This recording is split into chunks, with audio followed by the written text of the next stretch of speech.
Nitai Gaur Premanandi Hari Bari. All glories to Sri Krishna's holy name. Sri Harinam Prabhu Ki Jai. So now we'll be having a Bhagavad Gita class by Mahimarnava Prabhu. No, not by me. No? Okay. Can we all just raise our hands for 1 second? Everyone here, stretch. Hare Krishna. Hare Krishna. Krishna Krishna. A little bit louder. I'm sure you can like blast the roof. Hare Krishna. Hare Krishna. Krishna Krishna. Hare Hare. Hare Rama. Hare Rama. Rama Rama. Hare Hare. So I hope you all enjoyed a wonderful kirtan. So actually, usually when we announce this part is the part where everyone run, but I highly encourage that you stay. Next, we have a Bhagavad Gita class that will actually be facilitated by Sadanandini. So before you all go, I just want to share something very powerful with you all. Are you all ready? So Sadanandini is actually from Iran. Did you hear what I said? That's fine. I'll say it again. Sadanandini is actually from Iran. So actually the beautiful thing about Bhaktivedanta Manor and Gaudiya Vaishnavism is that we practically have devotees from 14 different nationalities around the world. So there's people, you know, you've got the UN nation. This is the real headquarters of the United Nations. This is where you get everyone from all over the world coming, connecting with Krishna and sharing that wisdom with you all. So I would highly encourage and recommend you all to stick for her class, and if you live nearby, to come for more Bhagavad Gita classes every day at 6 p.m. to 7 p.m. And after the 7 p.m. then there'll be a beautiful arti and then following with prasadam. So please, Arti will be at 7 p.m. But I highly encourage everyone just to come and just like, you know, Parikshit Maharaj and Shukadev Goswami, just all sit around the Vyasa-san, and Sadanandini will give a wonderful class on the Bhagavad Gita, which will all be shown on the screen. Hare Krishna, thank you so much. So please do stick here and we will be quick with you.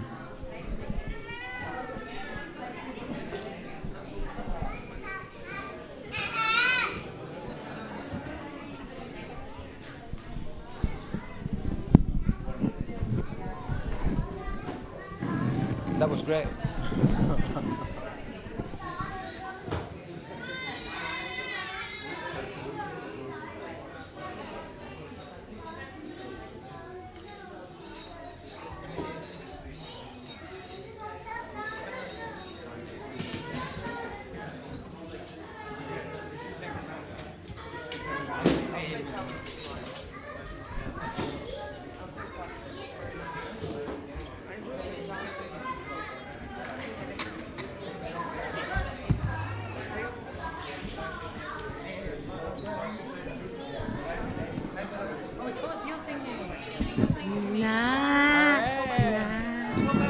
I'll ruin it.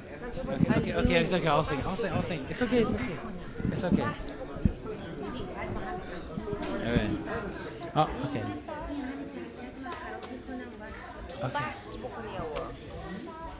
Jaya Radha Madhava Jaya Kunja Bihari Jaya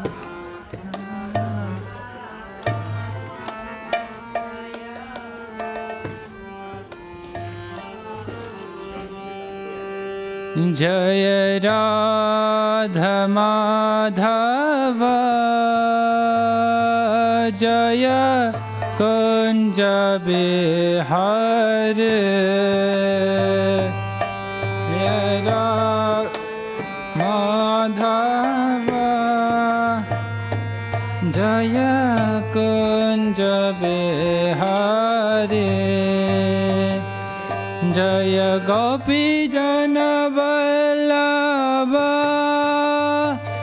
Jaya Girivara Dhari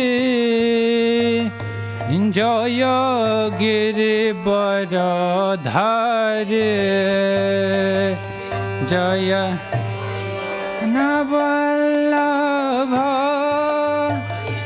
Jaya Girivaradhari Jaya Girivaradhari Jaya Gopijana Vallabha Jaya Girivaradhari Jaya Girivaradhari Vallabha Jaya Varadhari Jaya Girivaradhari Jashodanandana Braja Janaranjana Jashodanandana Braja Janaranjana Jashodanandana Braja Janaranjana Jashodanandana Braja Janaranjana Jamunatira Vanachari Jamunatira Vanachari Jaya Radha Madhava Jaya Kunja Bihari Radha Madhava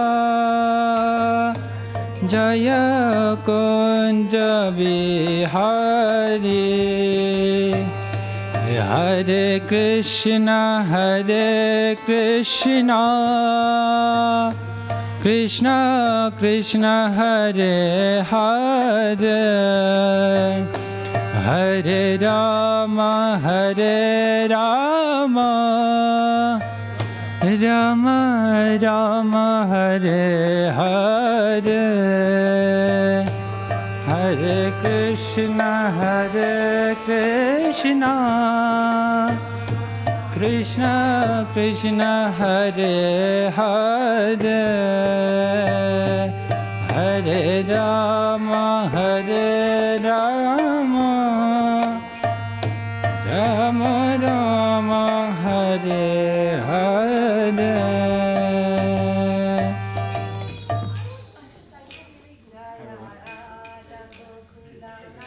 Radha Gokulananda Radhe Jaya Radha Gokulananda Radhe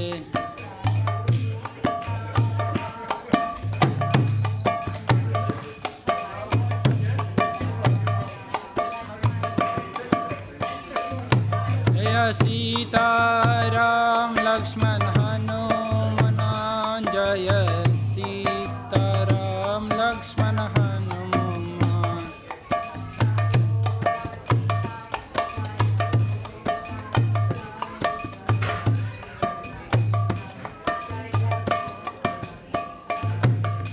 Gauranita Jaya Gauranita Jaya Ranita Jaya Gaurani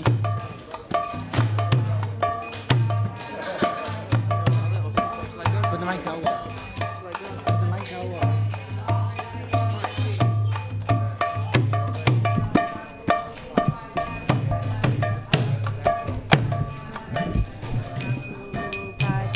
Jaya Prabhupada Nitya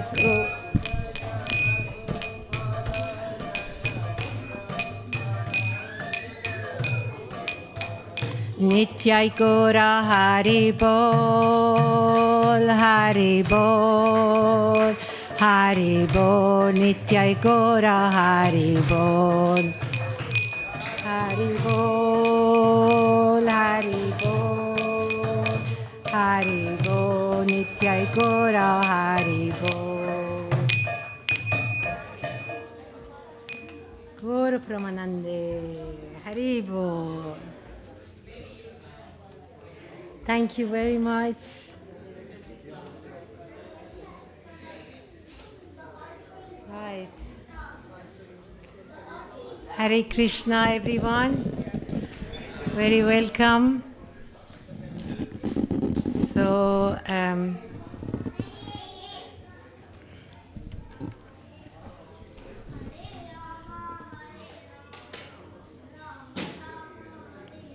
Hare Rama, come inside.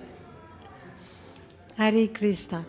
Well, today we're going to read from Bhagavad Gita, chapter 18, verse 40.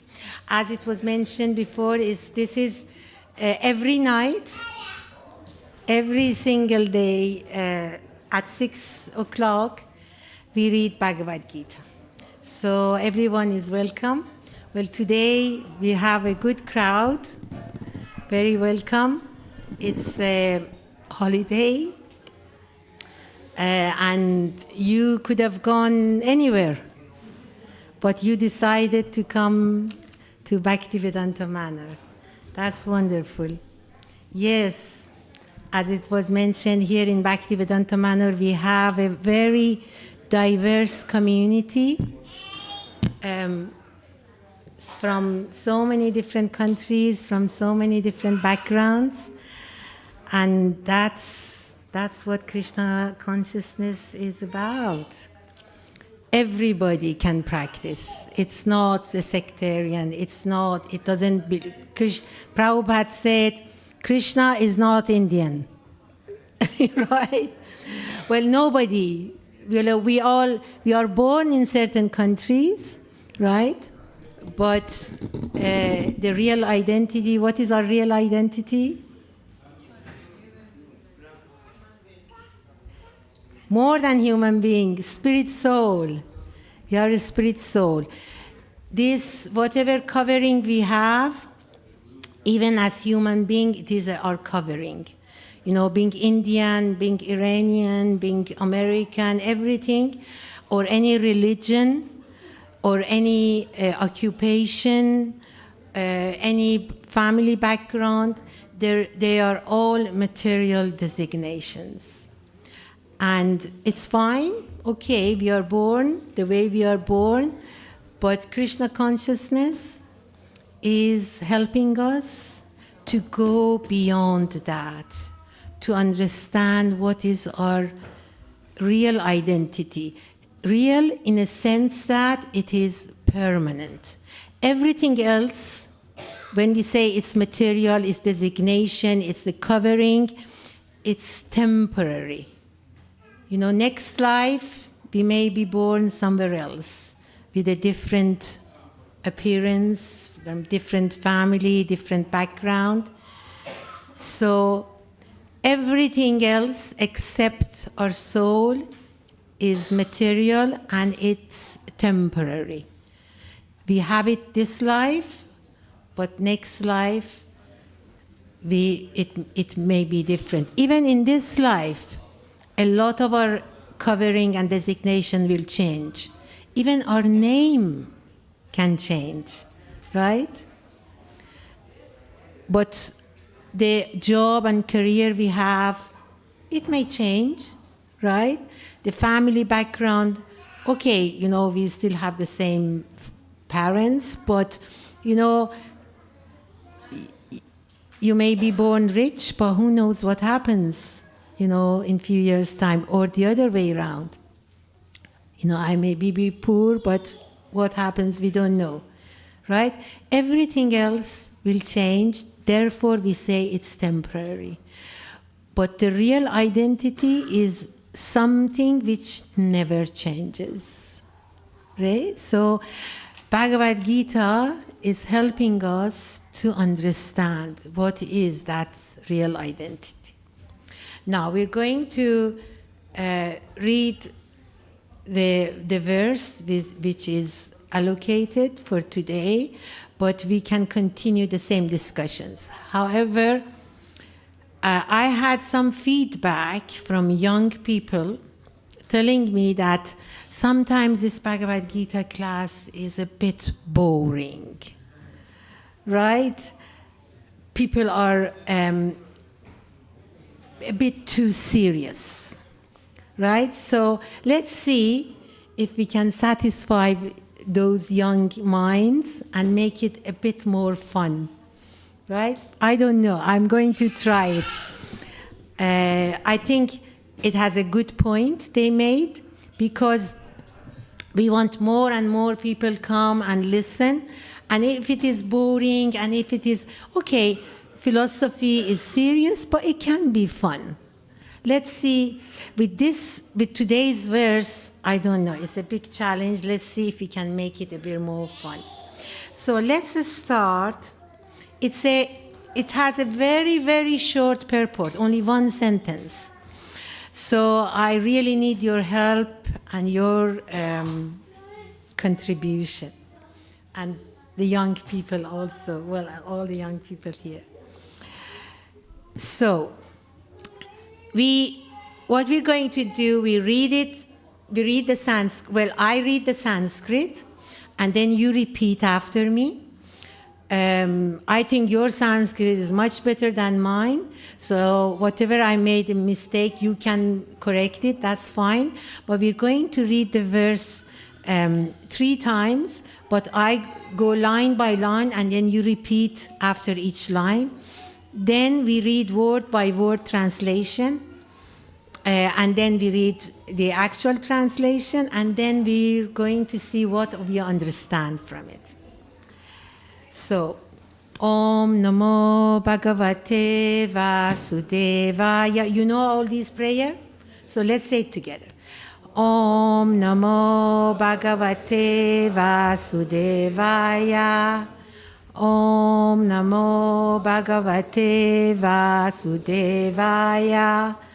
Om Namo Bhagavate Vasudevaya. Natad, say, Asti Pritivyam Va Divit Deveshu Va Punaha Sattvam Prakriti Jyar Muktam Yat Epi Syat Tribir Gunaihi Na Tadasti Pritivyam Va Na Tadasti Pritivyam Va Divit Eveshu Vapunaha Divit Eveshu Vapunaha Sattvam Prakriti Jyar Muktam Prakriti Jyar Muktam Yat Ebis Yat Tribir Gunehi Yat Ebis Yat Tribir Gunehi Natad Asti Pritivyam Va Yatad Asti Pritivyam Va Divit Eveshu Vapunaha Sattvam Prakriti Gyar Muktam Sattvam Prakriti Gyar Muktam Yat Ebis Yat Tribir Gunehi. Okay, let's try once more, and then I will ask you to recite it. Natat asti pritivyam va divit eveshu vapunaha sattvam prakriti gyar muktam Yad ebis yat tribir gunahi. Now, who wants to try? Come on, be brave. Yes? Go on. Natadasti pritivyam va divi deveshu va punaha sattvam prakriti muktam yad ebis yad tribir gunahi. Thank you. Excellent. Now, you want to try, Mataji? Please. Yes? You try? Mataji? Natadasti pritivyam va divi deveshu va punaha sattvam prakriti muktam yad ebis yad tribir gunaha. Perfect. Thank you very much. Somebody else? You want to try? Yeah? Okay, no problem. Now, we're going to read, I'm going to read word by word, and again you repeat after me. Na, not. Tat, that. Asti, there is. Pritivyam, on the earth. Va, or. Divi, in the higher planetary system. Deveshu, amongst the demigods. Va, or. Punaha, again. Sattvam, existence. Prakriti gya, born of material nature. Muktam, liberated. Yat, that. Ebihi, from the influence of these. Syat, is. Tribihi, three. Gunai, modes of material nature. Thank you. Translation. There is no being existing either here or among the demigods in the higher planetary systems, which is freed from these three modes born of material nature. So I'm going to read bit by bit, and again, please repeat. There is no being existing either here or among the demigods in the higher planetary systems, which is freed from these three modes born of material nature. Purport. The Lord here summarizes the total influence of the three modes of material nature all over the universe. That's all the purport we have from Prabhupada. So now I'm going to just do a prayer asking the blessing of all the acharyas, and also I'm asking the blessings of you to help me to say something useful for myself and for you, and we can all learn something. So, do you all know the Mangalacharya prayer? Okay, you may not know, that's fine. It's in the beginning of the Bhagavad Gita, in the beginning of introduction. The prayer comes there. And since we had a very short purport, maybe I also read the translation of the prayer as well. So if you know, just repeat with me. Om Ajnana Timirandasya Gnananjana Shalakaya Chakshurunmilitam yena tasmai Shri Guruve namaha.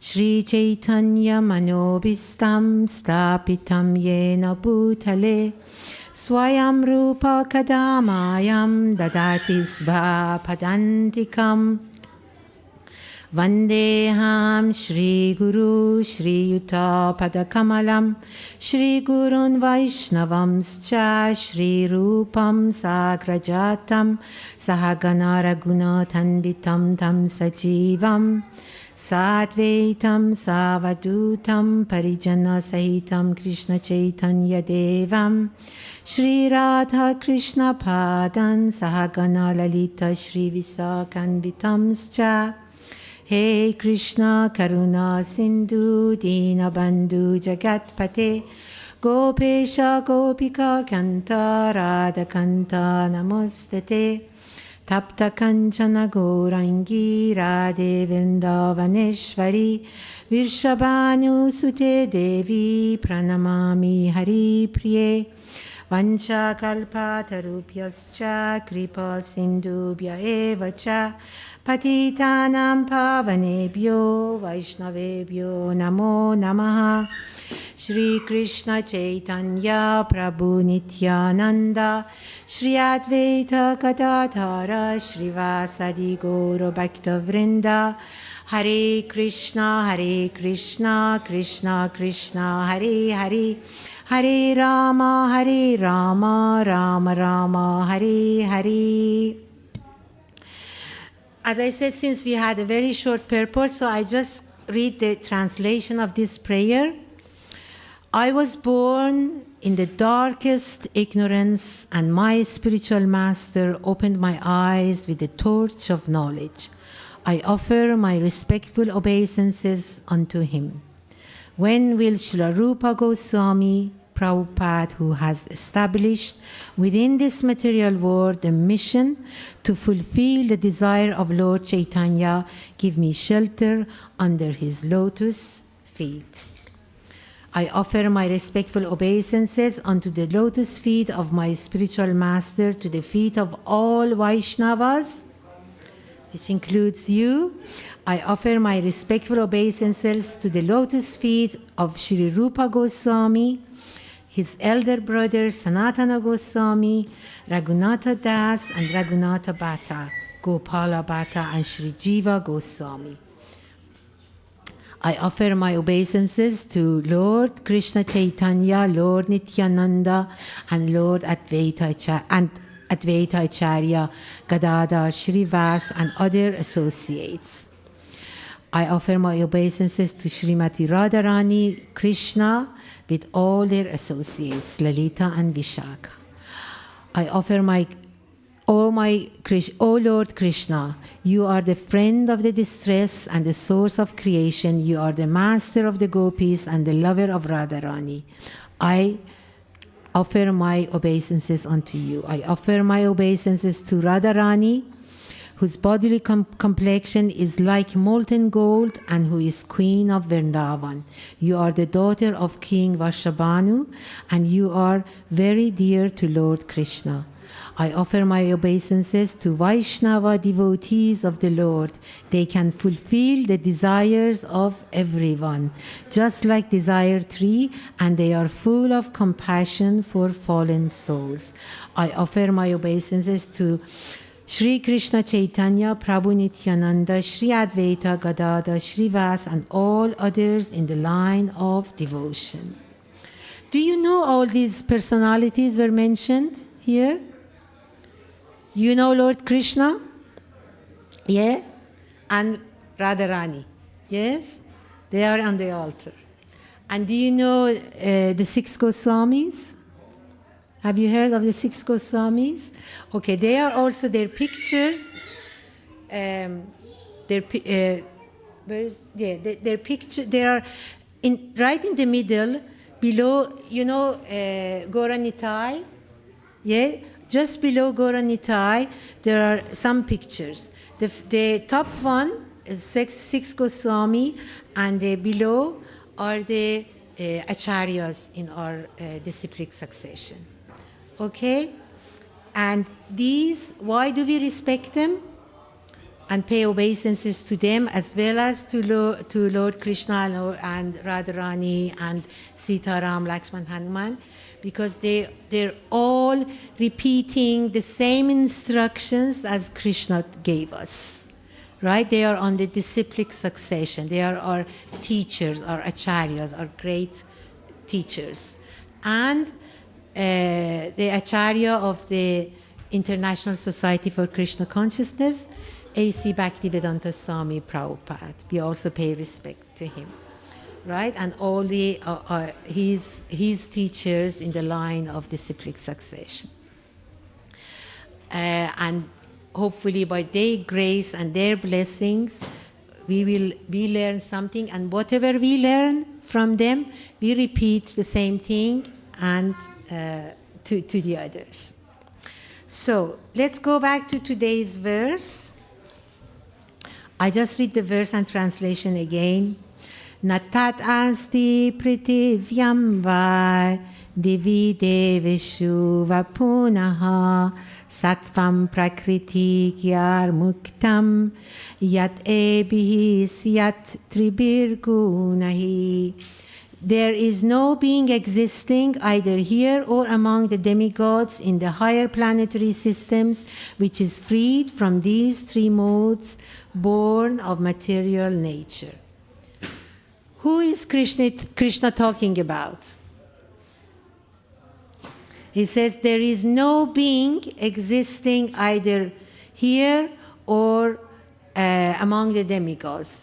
He's basically talking about everybody, every living being, not just human being, all the living beings, including animals and trees, right?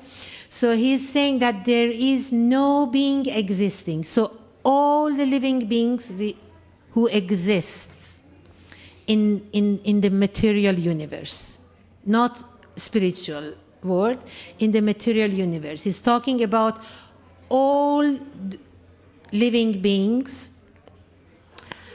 including, definitely human beings, us, also animals, trees, and also demigods. Even where do demigods live? In heavenly planets, in higher planetary systems. That's where they live. But the heavenly planets are still in the material world. Yes? Some people think, well, heaven is the spiritual world. Some religions talk, they say, okay, we go to heaven, to God. But from Vedic scripture, we learn that the heavenly planets, even though they are very high, they are high in the sense that life is much more pleasant than here. There is still problem, but not as much as here. The joy and happiness and pleasure is much more in heavenly planets. So that's why demigods are there, and the abilities and the power and everything is a lot bigger, a lot more than the earth, right? But still in the material world. What does that mean? That means it's temporary. It is still material. Anything material, the deeper meaning of material is that it exists for a while, but eventually comes to an end. Our life is maximum 100 years, but demigod's life could be thousands or even millions of years, right? But still comes to an end. There is still death, disease, old age, everywhere. And that's this verse. And where do all these material things, what is the actual source of anything material? is these three modes, the three modes of material nature. When Lord Vishnu, right? Lord Vishnu is Krishna, same, right? Except who knows the difference between Vishnu and Krishna? You know? You know? Incarnation, right. Yes, it's Vishnu is expansions of Krishna, but it's not different. It's not different, except Krishna is like, like you, tell me, what's your name? Tarushi. And your family name? Badri. Barit. Right, so Tarushi Barit. At home, I'm sure your family call you Tarushi, right? But when you go to work or to somewhere more official, they call you Mrs. Bharat. Yes? So it's the same with Krishna. Krishna is Bhagavan at home. Vishnu is Bhagavan at work. Right? So Vishnu is more official name of Krishna. It's more majestic aspect of Krishna. Krishna is more intimate, right? But Vishnu is like, he wearing suit, wearing the uniform, going to work. And one of his works is create this material world, right? So as Vishnu, he created this material world. And when he wanted to create this material world, he had a kind of a raw material, right? And he divided this raw material into three. Like all the colors we see, they are mixtures of three main colors. Yes? What are the main colors? Who knows? Red. Not green. Green is not a main color. Red. No. Blue and yellow.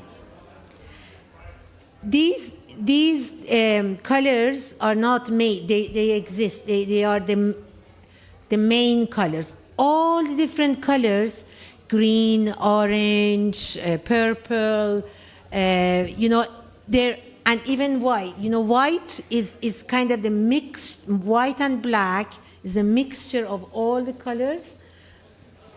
But all the others, green is a mixture of blue and yellow.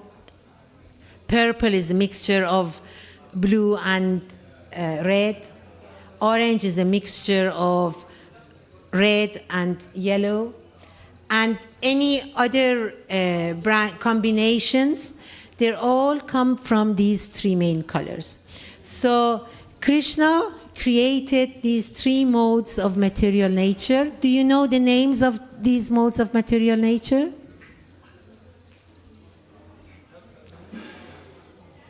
You know?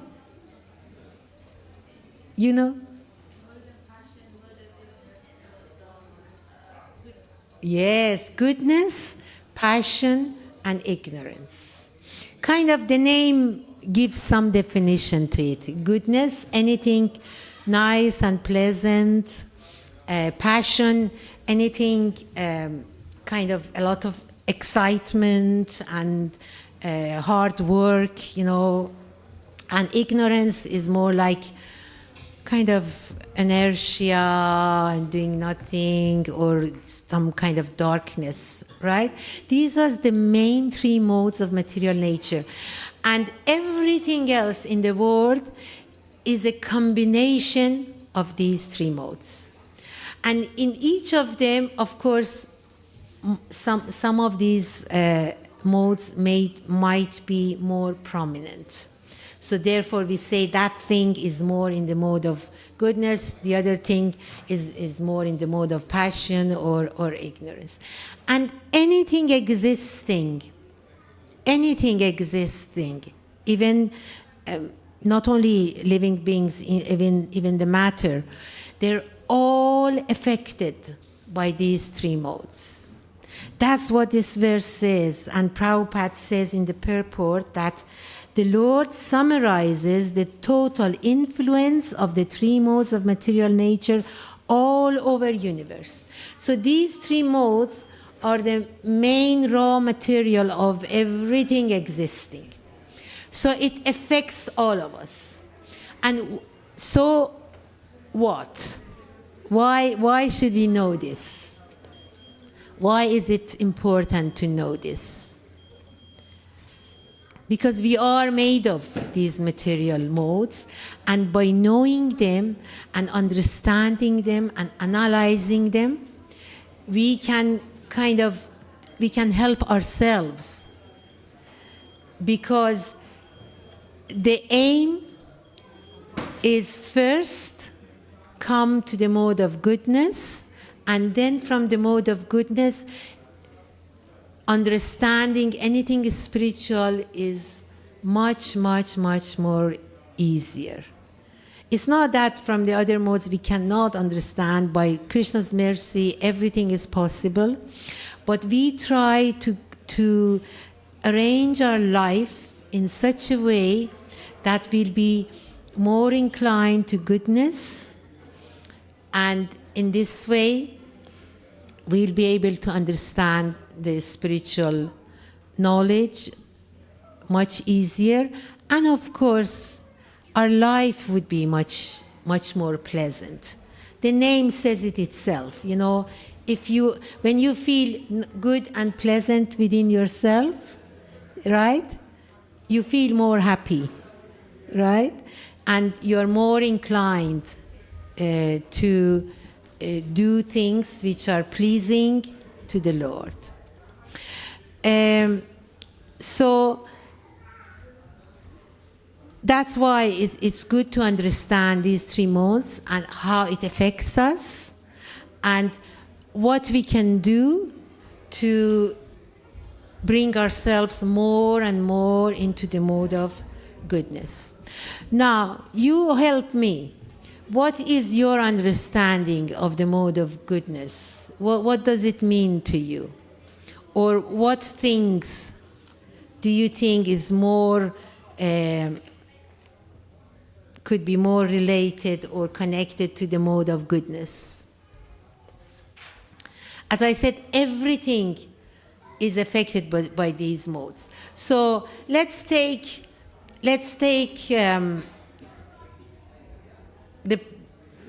the environment. What kind of environment is more in the mode of goodness?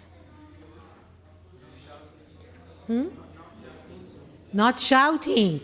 Yes, when somebody shouts, you can kind of go, oh my God, you know, this person must be really, you know, passionate, you know, must be really angry or really so passionate to get what it wants, right?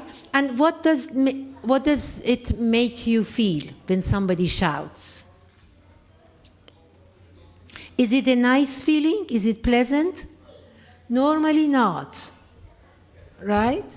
So you either feel scared or how else do you feel when somebody shouts? Defensive? Yes. So it's not a pleasant feeling. So definitely anger, shouting, creates this mode of passion, which is not very pleasing. Sometimes it may be useful. Even anger sometimes may be useful. What situation it could be useful? Yes, if somebody wants to jump out of the window, you have to shout to stop that person or get some help. Yes, that case, you know, passion is important. You can't just be nice and, oh, nice there, please don't jump out of the window. No, you have to be aggressive. You have to do something. So in the same situation, that's where Krishna had he was facing Arjuna. You know, Arjuna was a fighter, was a Kshatriya. For fighting, you know, you need to be angry. Otherwise, you can't tell your enemy, oh, please, don't do this, it's not good. You know, the enemy says, oh, come on, you know. So you need, you know, to have some aggression, some anger, some passion in order to defend whatever is in danger. Right? Very good. Thank you. So another, you wanted to say something. In what environments? What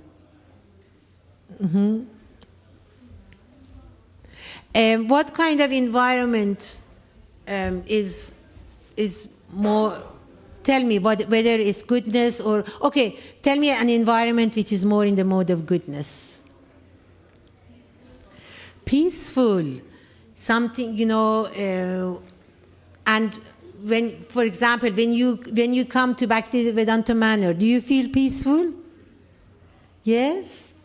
One reason, apart from the Lord here, that this is the Lord and the altar. They are beyond all the modes of material nature, but outside, the trees, the water, the countryside, wherever this kind of environment, it gives you some peace. Yes, you feel more in goodness. Yes, it gives you, no matter, you may be really angry for some reason, but when you go to the countryside, when there is sunshine, you know, it just automatically you feel peaceful. Yes? What kind of environment is more in the mode of passion, apart from when people are shouting and angry?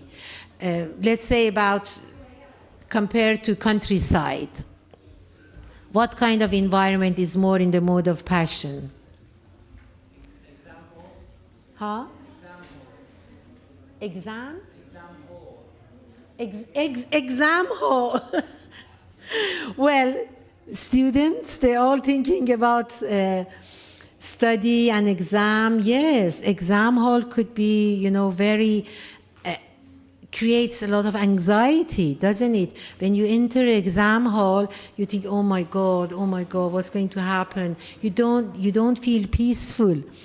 But maybe even before, you have to attend the exam, but maybe you could go to certain environment before that, you know, have less anxiety, and yes, somewhere that when there is tests and competition, competition creates a lot of compassion, a lot of passion, isn't it? Oh, I want to win, I want to get a better grade. Okay, sometimes it's necessary in life, but you can see the difference. And what kind of environment do you think it's more in the mode of ignorance? Ignorance, you compare, it's more darkness, right? So, what kind of environment?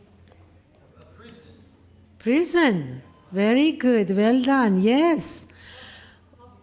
Pubs, excellent, well done. As soon as you enter into a pub, you just feel the really low energy, right? Because why people drink? They want to forget. Yes, okay, they say, oh, I want to be happy. But does it really, you know, it just gives an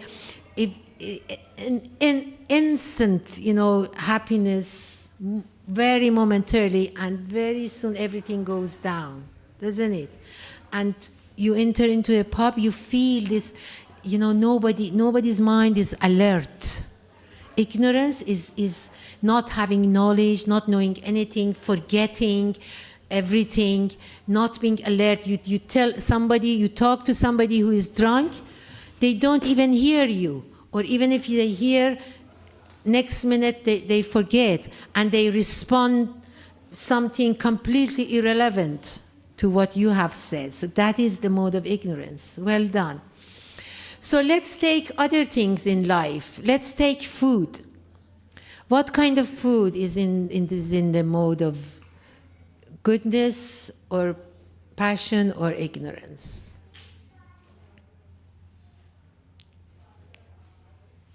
Right. Definitely fresh food. Definitely, whenever you eat fresh food, I'm sure we all have tried packaged, pre-cooked food and compared to fresh food.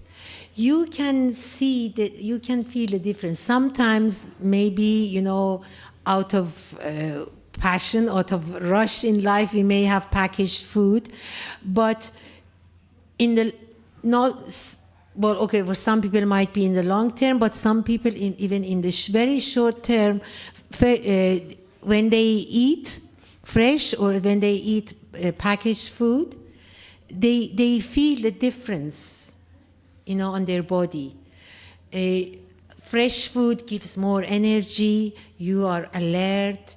Your body and your mind, you feel a lot more goodness, right? But packaged food, why? Because it's been cooked how long ago, and it is been kept for how long? So if we eat more fresh food, we will be more affected by the mode of goodness.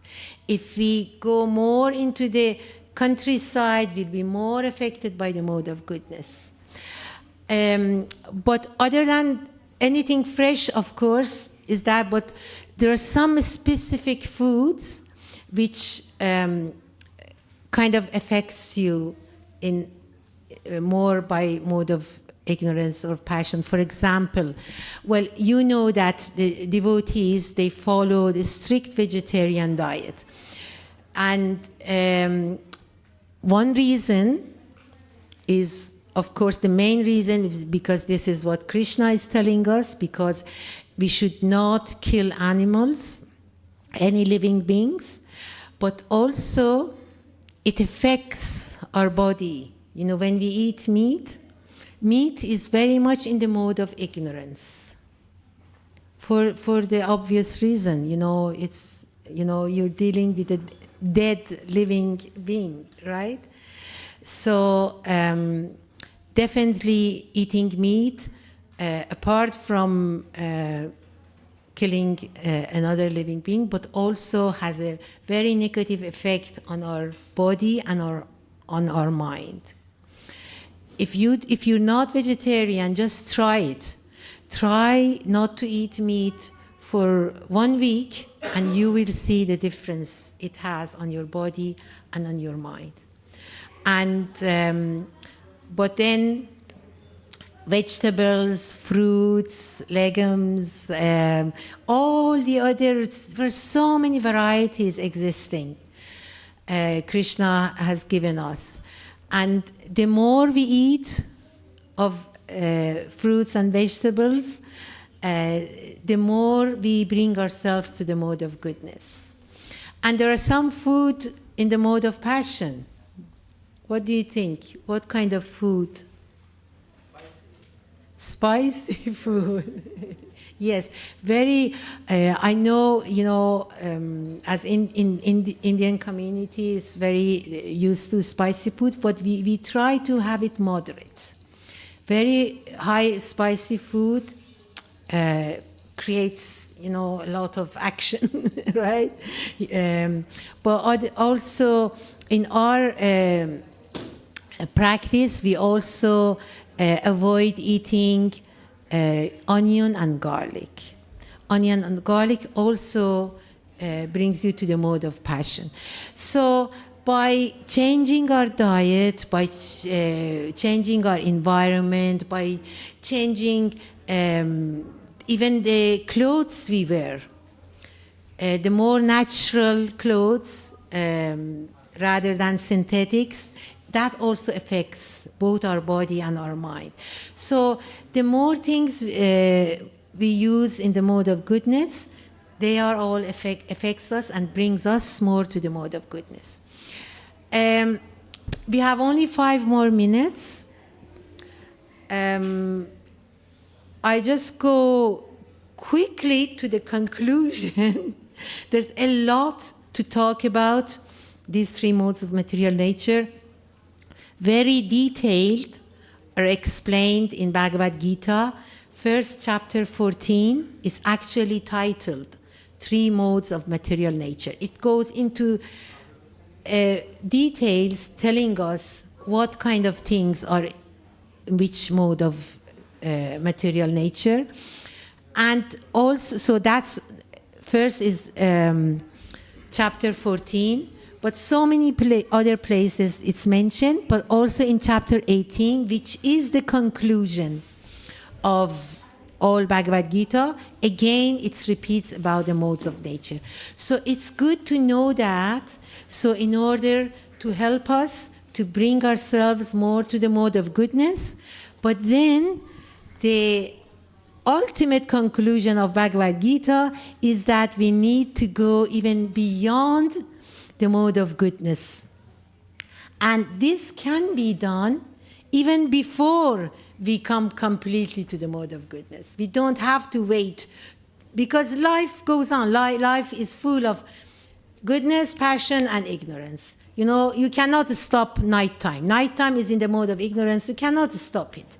But we can arrange our activities in such a way that matches, you know, daytime, early morning, more reading, studying, spiritual activities, daytime, more work and activity, and nighttime, sleeping, right?